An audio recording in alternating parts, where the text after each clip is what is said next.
গফরগাঁও স্বাস্থ্য কমপ্লেক্সে কোটি টাকার কেনাকাটায় অনিয়ম, দরপত্র মূল্যায়নের স্ত্রীকে নিয়ে পরিবার পরিকল্পনা কর্মকর্তার গায়েবী কমিটি। জীবন রক্ষাকারী এবং খুব গুরুত্বপূর্ণ ওষুধগুলো খুব বাজে মানের এবং স্বীকৃত ওষুধ কোম্পানির নয়। সাইন যেদিন হয়েছে তার আগে ওই জিনিস অ্যাপ্রুভালের জন্য পাঠানো সঠিক বলে আমি ব্যক্তিগতভাবে আমার জানা নাই। হাম ও উপসর্গে কিছুতেই থামছে না মৃত্যু। 24 ঘন্টায় 6 জেলায় প্রাণ গেছে আরো 12 জনের। হাসপাতালে বাড়ছে রোগীর ভিড়। জ্বর নাই, কাশি আছে। তো কালকে নিয়ে আসছে, এখন বলতেছে হামের সমস্যা। ডাক্তারের কাছে নিয়ে গেছি, ডাক্তারে বলছে সদর নিয়ে আসছে। পরে আনার পরের থেকে ডাক্তার দেখাচ্ছি, ডাক্তার বলছে হামের লক্ষণ। বগুড়া এয়ারফিল্ডকে আন্তর্জাতিক বিমানবন্দরে উন্নীত করার পরিকল্পনা। উত্তরাঞ্চলে কৃষি ও শিল্পপণ্য রপ্তানির বড় বাজার তৈরির সম্ভাবনা। এখানে আন্তর্জাতিক মানের বিমানবন্দর হোক, এবং এই উত্তরাঞ্চলের দিকে কোনো বিমানবন্দর নেই, আন্তর্জাতিক বিমানবন্দর নেই, সেইটার জন্য বিশেষ করে বগুড়াটাকে গুরুত্ব দেওয়া হচ্ছে। নেত্রকোনায় প্লাবনে সরকারি হিসাবের দ্বিগুণ ক্ষতির দাবি চাষিদের। হাওরে শ্রমিক সংকটে পরিবারের সাথে ধান কাটছে শিক্ষার্থীরাও। 1500-2000 টাকা রোজ চায়, আজও চায়, তারপর আমরা জমি কাটাইতে পারতেছি না। কাজ করতেছি, বড়রার সাথে এখন পালিতে সব ধান তলায় গেছে, এখন আমরা মুচুট আনতাছি, সড়কে তুলতাছি, গবারি প্যাকেট ফিরে আছে হাওরে। ওই জন্যই তো গামলা পাওয়া যায়, নিজেরাই আমরা করতেছি। রংপুরে আলাদা স্থানে দুজনকে হত্যা। বাগেরহাট, নারায়ণগঞ্জ, নরসিংদী ও খাগড়াছড়িতে আরো 4 জন খুন। জড়িত সন্দেহে কয়েকজন আটক।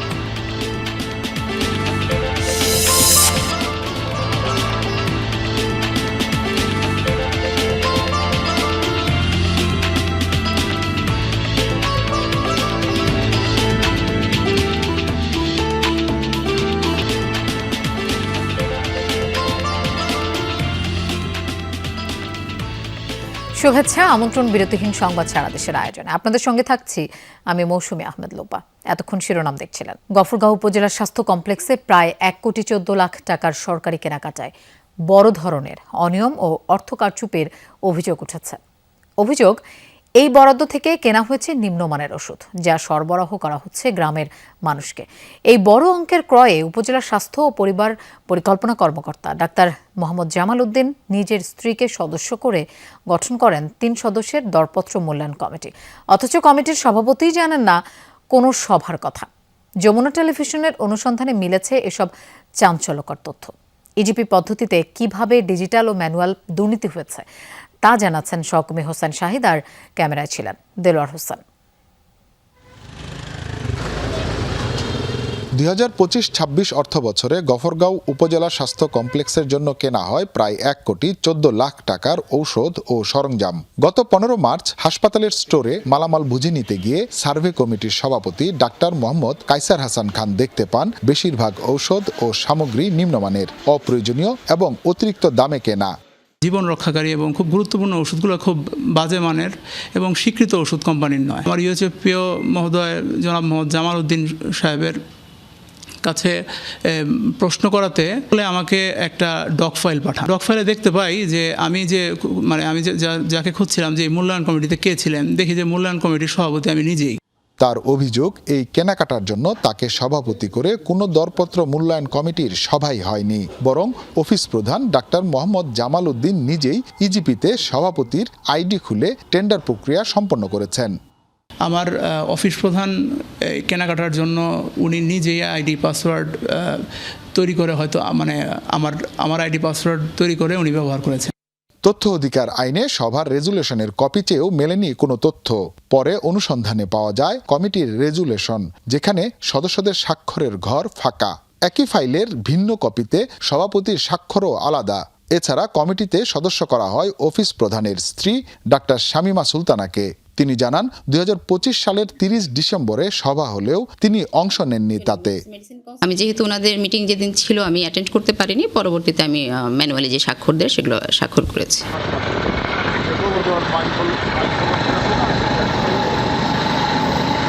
এবার গফরগাঁও হাসপাতালে যাওয়া যাক। কমিটির আরেক সদস্য ডাক্তার SM ইমতিয়াজ হোসাইন বলছেন, কোটি টাকার কেনাকাটার সিদ্ধান্তের মিটিংয়ের দিনক্ষণ মনে নেই তার। বক্তব্য না দিয়ে ফোনে ধরিয়ে দেন অফিস প্রধান ডাক্তার জামাল উদ্দিনকে। এই কাগজপত্রের কাজ বা মিটিং এই ধরনের কাজগুলো হয়ে গেছে সম্ভবত গত বছর। এখন আমার ঠিক সঠিক মনে পড়তেছে না যে মিটিংয়ে আমি উপস্থিত মিটিং হয়েছে কিনা, উপস্থিত ছিলাম কিনা। 30 বার। তবে ইজিপির তথ্য বলছে 25 সালে 27 ডিসেম্বর বেলা 11:52 3 সদস্য একই সময়ে রিপোর্ট সম্পন্ন করেছেন। প্রশ্ন, সভা যদি 30 তারিখে হয় তাহলে 3 দিন আগে কিভাবে সম্পন্ন হলো টেন্ডার প্রক্রিয়া? বিষয়টিকে ভুল আখ্যা দিয়ে রিপোর্ট প্রকাশ না করার অনুরোধ জানান অভিযুক্ত কর্মকর্তা। সিভিল সার্জন বলছেন, বিষয়টি বিব্রতকর।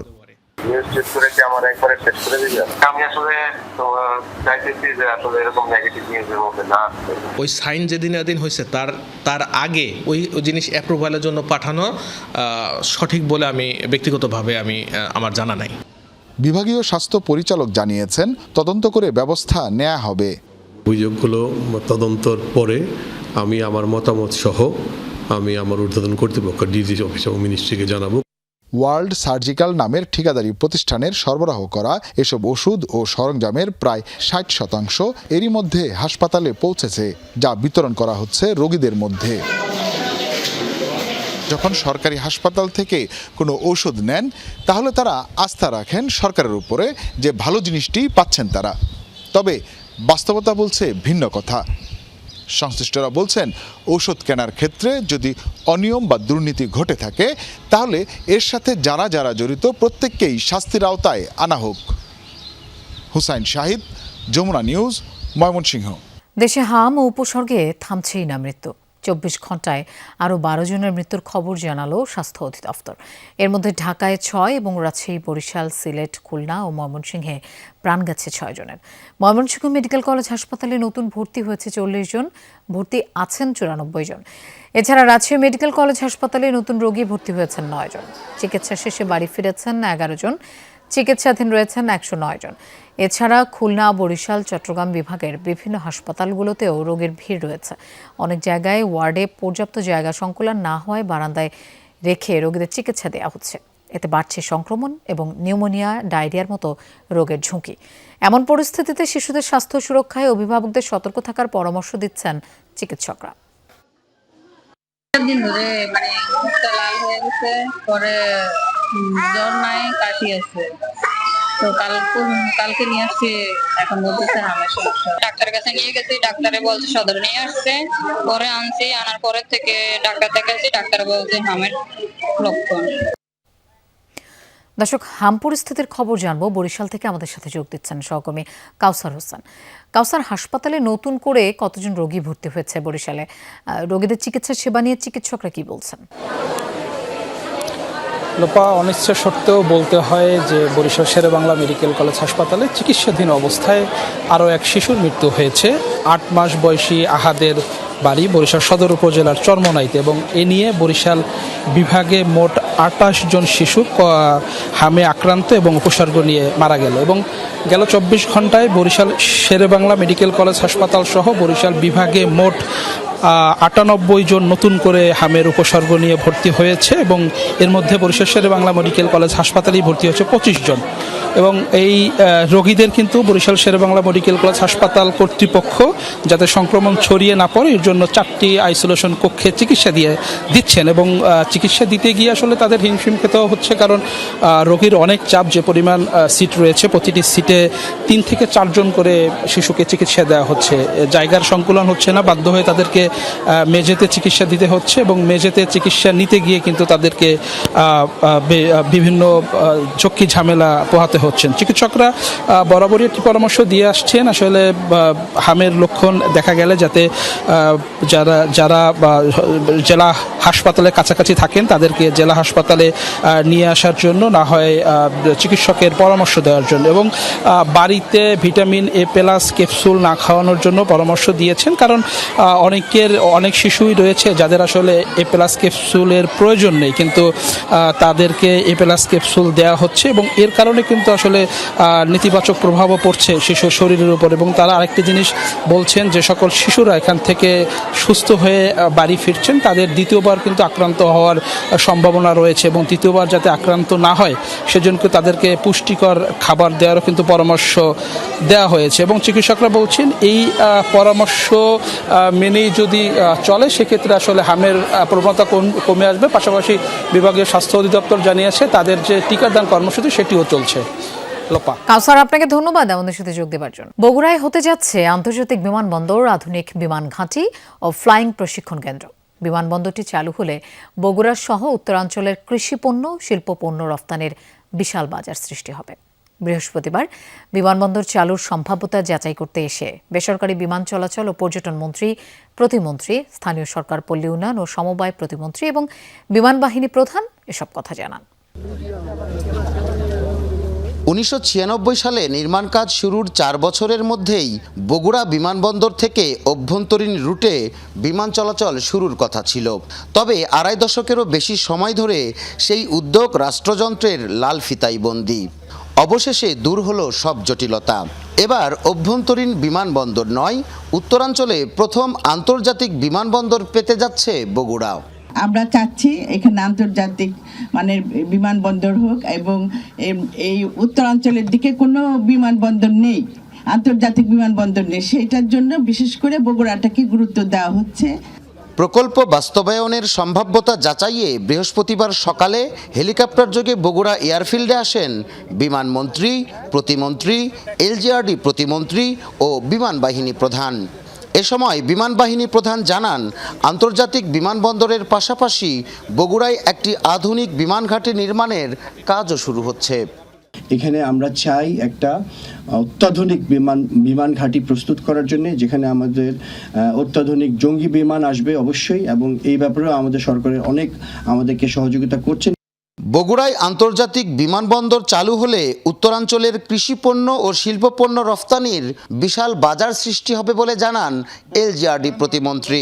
বিমান বাহিনীর প্রধান ইতিমধ্যেই ঘোষণা দিয়েছেন বা বলেছেন যে এটি ইতিমধ্যেই উত্তরাঞ্চলের মধ্যে রংপুর এবং রাজশাহী বিভাগ মিলে প্রথম বিমান বাহিনীর বিমান ঘাঁটিতে ইতিমধ্যেই রূপান্তরিত হয়েছে এবং এটা অনুমোদন হয়েছে। বগুড়ায় আন্তর্জাতিক বিমানবন্দর, অত্যাধুনিক বিমান ঘাঁটি ছাড়াও নির্মিত হবে আধুনিক ফ্লাইং প্রশিক্ষণ কেন্দ্র। এই প্রকল্পের কাজ শুরুর আগে করা হবে সম্ভাব্যতা যাচাই। মেহেরুল সুজন, যমুনা নিউজ, বগুড়া। হাওড়াঞ্চলে টানা রোদের দেখা মেলায় ফসল শুকানো নিয়ে কিছুটা স্বস্তিতে চাষিরা। তবে শ্রমিক সংকটে ধান কাটা নিয়ে বিপাকে পড়েছেন কৃষক।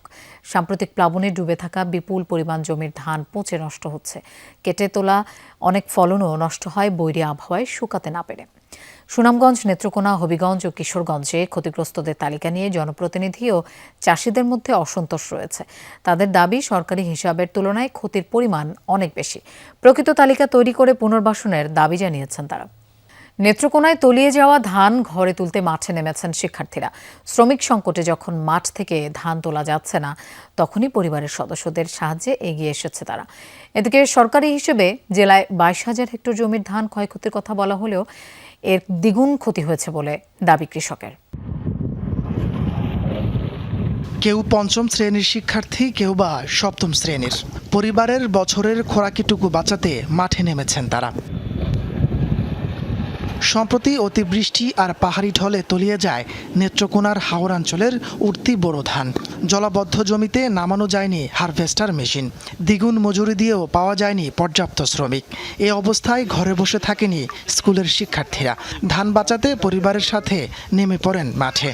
কামলা তো পাওয়া যায় না, সবারই তো ক্ষেত্রে আছে, আরে এই জন্যই তো কামলা পাওয়া যায় না, নিজেরাই আমরা করতেছি। আমরা কাজ করতেছি বড়রার সাথে, এখন পালিতে সব ধান তলায় গেছে, তাই এখন আমরা মুটছুট আনতাছি, সড়কে তুলতাছি। বাসায় তো খাবার টাবার নাই, মানে কাজ কাম সবাই করতেছে, কারো পাওয়া যায় না, টাকা লাগে অনেক, সবারই ক্ষেত্রে আছে, সবাই করতেছে। তা আমরা এলাম হেল্প করতে, আমাদের তো কার মতো কিছু নাই করে।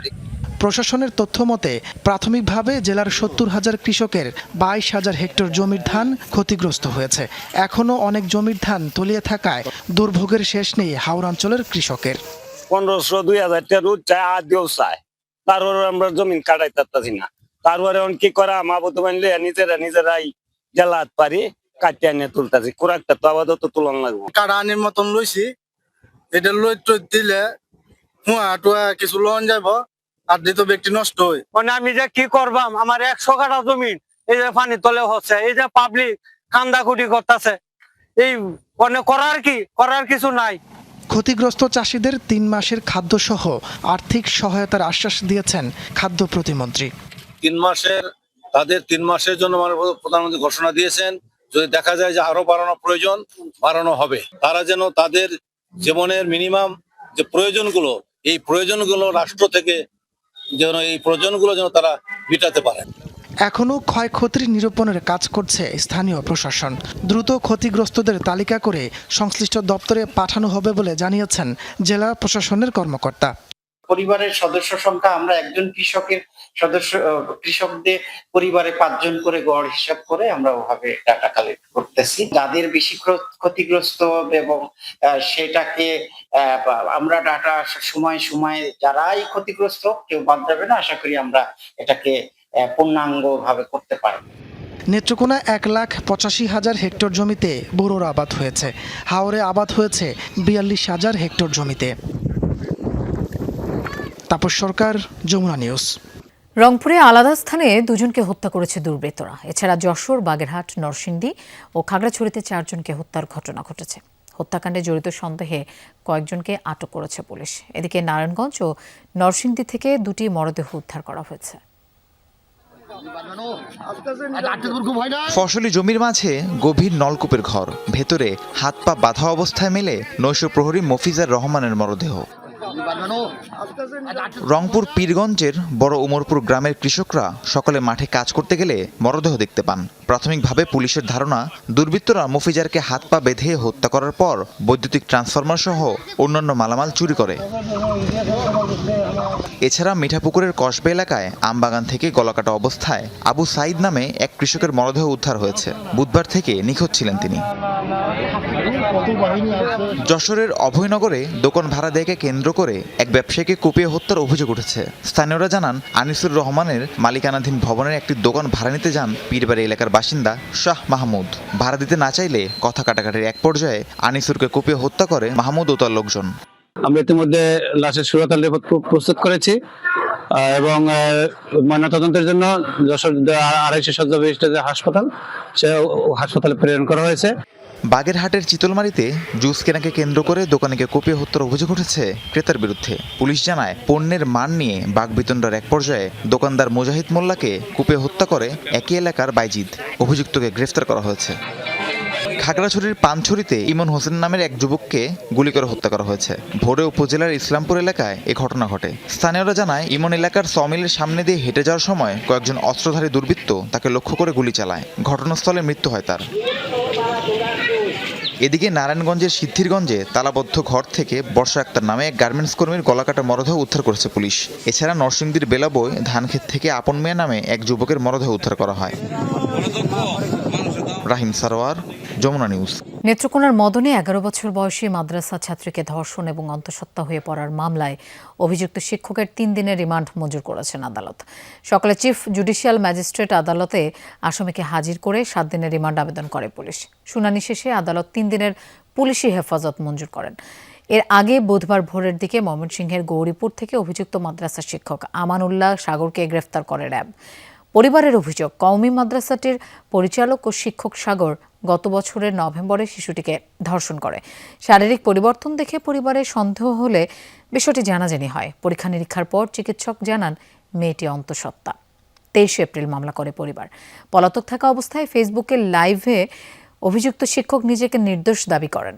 ডিএনএ পরীক্ষার দাবিও জানান তিনি। শিশুটি নানা বাড়িতে থাকে, মাদ্রাসায় পড়ালেখা করত। জামালপুরের ইসলামপুরে স্কুল ছাত্রীকে সংঘবদ্ধ ধর্ষণ মামলায় 3 জনকে মৃত্যুদণ্ড দিয়েছেন আদালত। খালাস পেয়েছেন প্রধান আসামি। সকালে নারী ও শিশু নির্যাতন দমন ট্রাইব্যুনাল 1-এর বিচারক আব্দুর রহিম এই রায় দেন। এতে বলা হয়, বিয়ের প্রলোভন দেখিয়ে ভুক্তভোগী ছাত্রীর সাথে প্রেমের সম্পর্ক গড়ে তোলে তার চাচাতো ভাই। 2024 সালের 19 এপ্রিল মেয়েটিকে একটি জঙ্গলে নিয়ে ধর্ষণ করেন তিনি। এ সময় পাশেই ওত পেতে থাকা শিপন, ইব্রাহিম ও ইউসুফ ঘটনাস্থলে গেলে পালিয়ে যায় মেয়েটির চাচাতো ভাই। পরে মেয়েটিকে তারাও ধর্ষণ করে। এ ঘটনায় ভিকটিমের চাচাতো ভাইকে প্রধান আসামি করে 4 জনের বিরুদ্ধে মামলা করে পরিবার। মেয়েটা স্কুল ছাত্রী ছিল, বয়স ছিল 16, ক্লাস 9-এ পড়তো। এই 3 জনকে শিপন, ইব্রাহিম, ইউসুফ নারী ও শিশু দমন আইনের 9-3 ধারায় মৃত্যুদণ্ডের আদেশ প্রদান করেছে এবং প্রত্যেককে 2 লক্ষ টাকা জরিমানার আদেশ দিয়েছে। ব্রাহ্মণবাড়িয়ার আখাউড়ায় যৌতুকের দাবিতে স্ত্রীকে নির্যাতন ও চুল কেটে দেওয়ার অভিযোগ উঠেছে। ঘটনায় ভুক্তভোগী নারীর মামলায় গ্রেফতার করা হয়েছে স্বামী দিন ইসলামকে। মধ্যরাতে নরসিংদীর মডেল থানা এলাকা থেকে তাকে গ্রেফতার করা হয়। পুলিশ জানায় আখাউড়ার রামধননগর গ্রামে এক গৃহবধূকে যৌতুকের দাবিতে মারধর ও তার মাথার চুল কেটে দেওয়ার অভিযোগ ওঠে স্বামী ও শ্বশুরবাড়ির লোকজনের বিরুদ্ধে। এ ঘটনায় ভুক্তভোগী নারী বাদী হয়ে আখাউড়া থানায় নারী ও শিশু নির্যাতন দমন আইনে মামলা করেন। মামলার পর তথ্য প্রযুক্তির সহায়তায় গতরাতে নরসিংদী থেকে গ্রেফতার করা হয় স্বামীকে। তবে মামলায় আনা সব অভিযোগ অস্বীকার করেছে স্বামী দিন ইসলাম। মামলা রুজু হওয়ার সাথে সাথে আমরা অতি তড়িৎ গতিতে আসামি গ্রেপ্তার কিন্তু বিভিন্ন জায়গায় অভিযান পরিচালনা করি এবং 12 ঘন্টার মধ্যে আমরা তাদের নরসিংদী এলাকা থেকে তার অবস্থান নির্ণয় করে শনাক্ত করে এবং নরসিংদী এলাকা থেকে তাকে আমরা গ্রেপ্তার করতে সক্ষম হই। পুশ ইন এবং অনুপ্রবেশ ঠেকাতে সারা দেশের বিভিন্ন সীমান্তে নজরদারি বৃদ্ধি করেছে BGB. Border guard Bangladesh BGB হেডকোয়ার্টারের নির্দেশনা অনুযায়ী সীমান্ত এলাকায় বাড়ানো হয়েছে নজরদারি। ভারতের পশ্চিমবঙ্গের নির্বাচন এবং পরবর্তী পরিস্থিতিতে এই নির্দেশনা দেওয়া হয়েছে। সীমান্ত দিয়ে অনুপ্রবেশ এবং পুশ ইন ঠেকাতে টহল দিচ্ছে বিজিবি।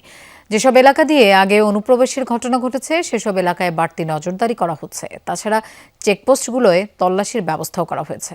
যশোরে 26টি স্বর্ণের বার সহ 3 জনকে আটক করেছে বিজিবি। জব্দকৃত স্বর্ণের বাজার মূল্য প্রায় 6.5 কোটি টাকা বলে জানানো হয়েছে। বিজিবি জানায় গোপন খবরের ভিত্তিতে ভোরে নীলগঞ্জ ব্রিজে একটি প্রাইভেট কারে তল্লাশি চালানো হয়। 26টি স্বর্ণের বার সহ আটক করা হয় 3 জনকে। আটককৃতরা রাজধানীর চোরাকারবারিদের কাছ থেকে বারগুলো সংগ্রহ করে পাচারের উদ্দেশ্যে যশোরের চৌগাছা সীমান্তে যাচ্ছিল। এ ঘটনায় যশোর কোতোয়ালি থানায় মামলা হয়েছে। আটককৃতদের পুলিশের কাছে হস্তান্তর করেছে বিজিবি। তীব্র যানজটে অতিষ্ঠ লক্ষ্মীপুর পৌরবাসী। প্রধান সড়কে ব্যাটারি চালিত অটোরিকশা আর ফুটপাতে হকারদের দৌরাত্মে এই ভোগান্তি। সংশ্লিষ্ট কর্তৃপক্ষের গাফিলতি ও অব্যবস্থাপনাকে দায়ী করছেন ভুক্তভোগীরা। পুলিশ সুপার বলছেন, যানজট নিয়ন্ত্রণে হিমশিম খেতে হচ্ছে। তবে এ ব্যাপারে কথা বলতে নারাজ দায়িত্বপ্রাপ্ত পৌর প্রশাসক। মূল সড়ক থেকে অলিগলি সব জায়গারই একই হাল, যানজটে স্থবির জনজীবন। এই চিত্র লক্ষ্মীপুর পৌরসভার। শহরে প্রবেশের সবকটি পথে ব্যাটারি চালিত রিকশা, অটো আর সিএনজির দাপট। অতিরিক্ত যানবাহনের চাপে 2 কিলোমিটার পথ যেতে সময় লাগে 1 ঘন্টারও বেশি। তাছাড়া যত্রতত্র পার্কিং, প্রধান সড়কের ফুটপাতে ভ্রাম্যমাণ দোকান, মোড়ে মোড়ে সিএনজি ও অটোরিকশার স্ট্যান্ডের কারণে যানজট নিয়েছে স্থায়ী রূপ, যাতে অতিষ্ঠ পৌরবাসী। হকাররা যে মিলে যানজট করে, স্কুলের, কলেজের, প্রাইমারির কোনো ফলাই রাখতে পারে না। অটো জ্বালাতনের কারণে আমরা লক্ষ্মীপুরে বর্তমানে বসবাস করা অযোগ্য হয়ে গেছে। ধরেন উত্তর স্টেশন থেকে দক্ষিণ স্টেশন যাওয়া পর্যন্ত প্রায় আধা ঘন্টার চেয়ে বেশি সময় লাগে। ধরেন ইমার্জেন্সি অনেক রুগী যদিও আসে, মানে কি যে দুর্ভোগে পড়ে। এর জন্য সংশ্লিষ্ট কর্তৃপক্ষের গাফিলতি আর অব্যবস্থাপনাকে দায়ী করছেন ভুক্তভোগীরা। ট্রেনের উপরে বিভিন্ন গাড়ি ঘোড়া রাখি দিই। এই বিষয় নিয়ে আসলে এই সমাধানটা যদি লক্ষ্মীপুরবাসীর জন্য সমাধান করতে অনেক সহজ। আসলে এই বিষয়টা নিয়ে আমরা বারংবার জেলা প্রশাসকের কার্যালয়ে আইন শৃঙ্খলা মিটিংয়েও বলছি, লক্ষ্মীপুরে অটোরিকশার দৌরত্বে জনজীবন অতিষ্ঠ। হকারদেরকে যদি উঠে দেয় তাহলে যানজট নিরসন করা আমার মনে হয় যে সম্ভব। পুলিশ সুপার জানালেন, যানজট কমাতে প্রতিনিয়তই হিমশিম খেতে হচ্ছে। তবে এ বিষয়ে ক্যামেরার সামনে কথা বলতে নারাজ পৌর প্রশাসক। আমাদের যে ট্রাফিক পুলিশ নিয়মিতভাবে কাজ করছে, আমাদের যে নিয়মিত জনবল তার চেয়ে বেশি পরিমাণ জনবল আমরা দিয়েছি। আমরা হকার উচ্ছেদ করার অনেকবার চেষ্টা করেছিও এবং আমরা আমাদের যে জেলা প্রশাসন রয়েছে তাদের কাছ থেকে আমরা মোবাইল কোর্টের মাধ্যমে আমরা চেষ্টা করেছি। 28 বর্গ কিলোমিটারের একটু বেশি আয়তনের পৌরসভায় প্রায় 5 লাখ মানুষের বসবাস। জারিন অর্নি, যমুনা নিউজ। নিষেধাজ্ঞা অমান্য করে রাজশাহীর পুঠিয়া রাজবাড়ী এলাকায় ঐতিহাসিক একটি দোতলা ভবন ভেঙে ফেলেছে স্থানীয় এক ব্যক্তি। বড় শিব মন্দির আর দোল মন্দিরের মাঝের এই বাড়িটি ছিল রাজপরিবারের দারোয়ানের বাসভবন। প্রত্নতত্ত্ব অধিদপ্তর আর স্থানীয় প্রশাসন বলছে, খবর পেয়ে বাড়ি ভাঙার কাজ বন্ধ করা হয়েছে। এর প্রত্নতাত্ত্বিক মূল্য বিবেচনায় হেরিটেজ হিসেবে সংরক্ষণ করা হবে। ঐতিহাসিক পুঠিয়া রাজবাড়ির বিস্তৃত এলাকায় অবস্থিত এই ভবনটি রাজপরিবারের দারোয়ানের বাসভবন হিসেবে পরিচিত ছিল। জনশ্রুতি রয়েছে 19 শতকের দিকে এই বাড়িতেই থাকতেন রাজপরিবারের দারোয়ান নিতাই সিং। গত 14 এপ্রিল মনিরুল ইসলাম নামের স্থানীয় এক ব্যক্তি বাড়িটি ভাঙার কাজ শুরু করেন। প্রত্নতত্ত্ব অধিদপ্তর থেকে বাধার মুখে প্রথমে না ভাঙার প্রতিশ্রুতিও দেন, পরবর্তীতে সেই প্রতিশ্রুতিও রাখেননি। মনিরুল ইসলামের দাবি, বাড়িটি তার দাদা 1957 সালে একজন মাড়োয়ারির কাছ থেকে কিনেছিলেন। পরে এই বাড়িতে পরিবার নিয়ে বসবাস করছেন তারা। জমির সকল কাগজপত্র তার কাছে রয়েছে। আমার নিজের যেহেতু বসত বাড়ি, আমি প্রয়োজনে ভেঙে ফেলছি, এটা আমার কোনো মনেই হয়নি। কাগজপাতি সব সব সব ওকে। কি ওকে বলে? ওকে বলতে আমাদের 4 ভাইয়ের নামে দিয়েছে, খারিজ আছে, খাজনা আছে। ঐতিহাসিক এই স্থাপনা ভেঙে ফেলায় ক্ষোভ প্রকাশ করেছেন স্থানীয়রা। এখানে যে ভাঙার পর এখানে যে প্রাচীন একটা ঐতিহ্য ছিল, ভাঙার পর সেই ঐতিহ্যটা আর নাই। দেখতে খারাপ লাগে, যদিও মানে পুরাতন একটা বিল্ডিং, ঐতিহ্যবাহী, দীর্ঘদিন থেকে দেখে আসছি, এখন নাই। এটা না ভাঙে আগে জানতে হতো যে এটা ভাঙা যাবে কিনা। এগুলা সরকার দেখুক, বা আমাদের পুঠিয়াতে কাস্টোরিয়ান আছে, উনি দেখে এগুলার হচ্ছে সংস্কার করার ব্যবস্থা নিলে পুঠিয়ার জন্য ভালো হয়। প্রত্নতত্ত্ব অধিদপ্তর বলছে, কারো নিজের সম্পত্তি হলেও প্রত্নতাত্ত্বিক মূল্য থাকায় তা হেরিটেজ হিসেবে সংরক্ষণ করা হবে। পুরাকীর্তির যে আইন আছে 68 সংশোধিত 1976, এর 19-এর 3 ধারা এবং 19-এর 1, 2 এবং 12-র 3 ধারায় আছে যে কোনো পুরাকীর্তির আশেপাশে এর নষ্ট হয়, বিনষ্ট হয়, মানে কোনো ক্ষতিগ্রস্ত করে, এই ধরনের স্থাপনার আশেপাশে কোনো কিছু ভাঙা যাবে না, নতুনভাবে তৈরি করা যাবে। প্রশাসন বলছে, প্রত্নতাত্ত্বিক মূল্য থাকায় বাড়ি ভাঙার কাজ বন্ধ করে দেয়া হয়েছে। যেহেতু ব্যক্তি নামীয় রেকর্ড, সেই রেকর্ডের বিষয়ে কোনো ব্যবস্থা নেওয়ার কোনো উদ্যোগ থাকে আমাদেরকে জানাতে, এবং আমরা সেই বিষয়ে ব্যবস্থা নিব। তবে আপাতত আমরা কাজ বন্ধ রেখেছি, এবং এটি সংরক্ষণের জন্য আর্কিওলজি উদ্যোগ নিলে আমরা সে বিষয়ে ব্যবস্থা নিব। ইউনো বলেন, সংরক্ষণের জন্য প্রত্নতত্ত্ব অধিদপ্তর উদ্যোগ গ্রহণ করলে উপজেলা প্রশাসনের পক্ষ থেকে সকল ব্যবস্থা নেওয়া হবে। তারেক মাহমুদ, যমুনা নিউজ, রাজশাহী। দর্শক, এই ছিল সংবাদ সারা দেশের আয়োজনে।